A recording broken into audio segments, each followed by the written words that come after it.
Salmo 78. Deus e o seu povo. Meu povo, escute o meu ensino e preste atenção no que estou dizendo, pois falarei com vocês por meio de provérbios, explicarei os segredos do passado. São coisas que ouvimos e aprendemos, coisas que os nossos antepassados nos contaram. Não as esconderemos dos nossos filhos, mas falaremos aos nossos descendentes a respeito do poder de Deus, o Senhor, dos seus feitos poderosos, das coisas maravilhosas que Ele fez.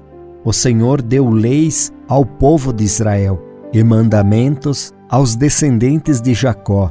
Ordenou aos nossos antepassados que ensinassem essas leis aos seus filhos, para que os seus descendentes as aprendessem e eles, por sua vez, a ensinassem aos seus filhos. Assim eles também porão a sua confiança em Deus, não esquecerão o que Ele fez e obedecerão sempre aos seus mandamentos.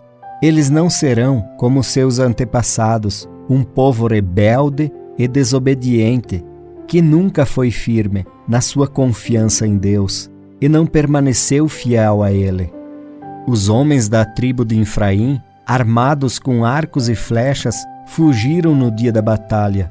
Os israelitas não cumpriram a aliança que Deus havia feito com eles e não quiseram obedecer à sua lei.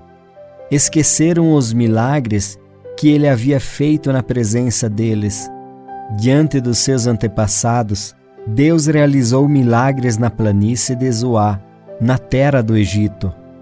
Ele dividiu o mar e levou os israelitas pelo meio dele. Ele fez com que as águas se levantassem como muralhas.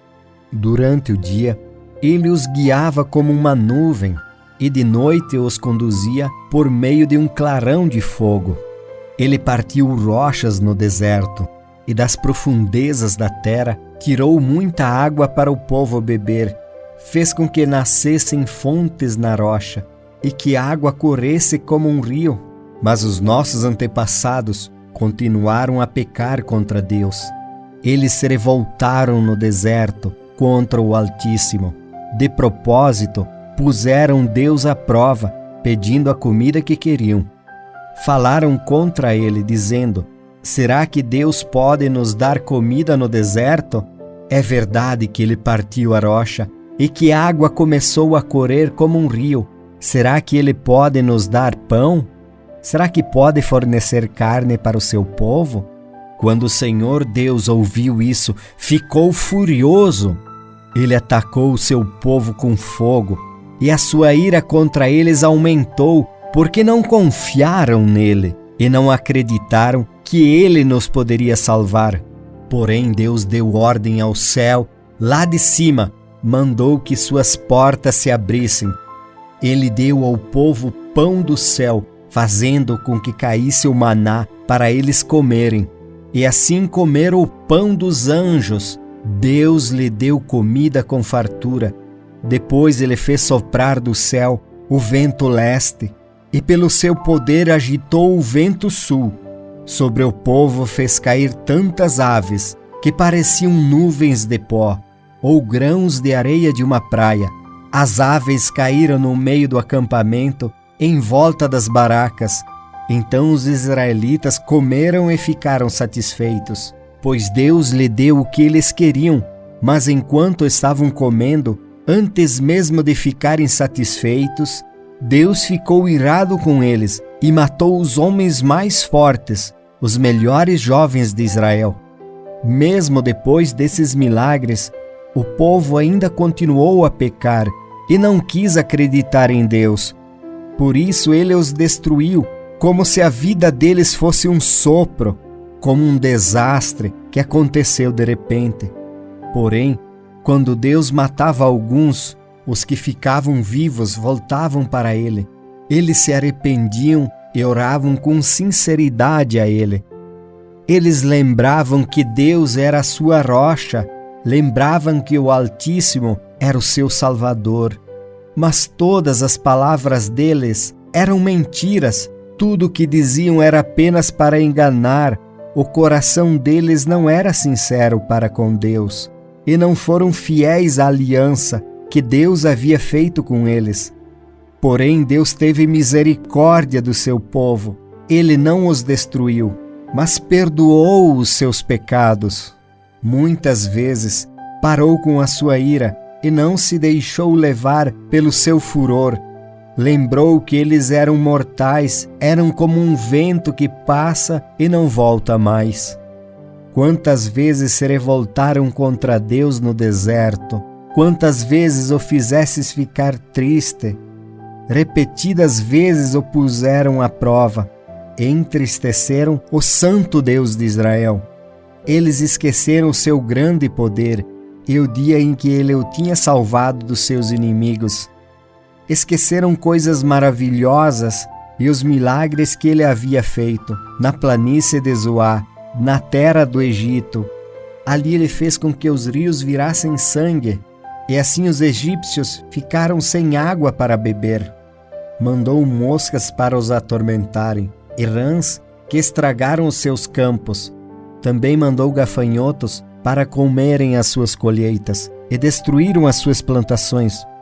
Com chuvas de pedras destruiu as suas videiras, e com geada as suas figueiras. O seu gado e as suas ovelhas também morreram, por causa das chuvas de pedra e dos raios. Ele os destruiu com o fogo da sua ira, e com o seu grande furor e a sua maldição, que vieram como mensageiros da morte. Ele não parou com a sua ira, nem deixou que eles vivessem, mas os matou com a sua praga. Em cada casa, na terra do Egito, Deus matou o filho mais velho. Depois, como pastor, Deus conduziu o povo de Israel para fora do Egito e os guiou pelo deserto. Ele os guiou com segurança e eles não tiveram medo, mas os seus inimigos foram cobertos pelo mar. Deus levou os israelitas para a terra santa dele, para as montanhas que ele mesmo conquistou. Ele expulsou os moradores daquelas terras enquanto seu povo avançava, repartiu as terras entre as tribos de Israel e deixou que os israelitas morassem nas casas dos seus antigos moradores. Mas os israelitas se revoltaram contra o Deus Altíssimo e o puseram à prova, não obedeceram os seus mandamentos e foram desleais e rebeldes como os seus pais, traiçoeiros como flechas atiradas, como um arco defeituoso. Eles o irritaram com os seus altares pagãos e com os seus ídolos fizeram com que ele ficasse enciumado. Quando Deus viu isso, ficou irado e rejeitou completamente o seu povo. Ele abandonou a sua tenda sagrada, que estava em Siló, a casa onde ele havia morado entre os seres humanos.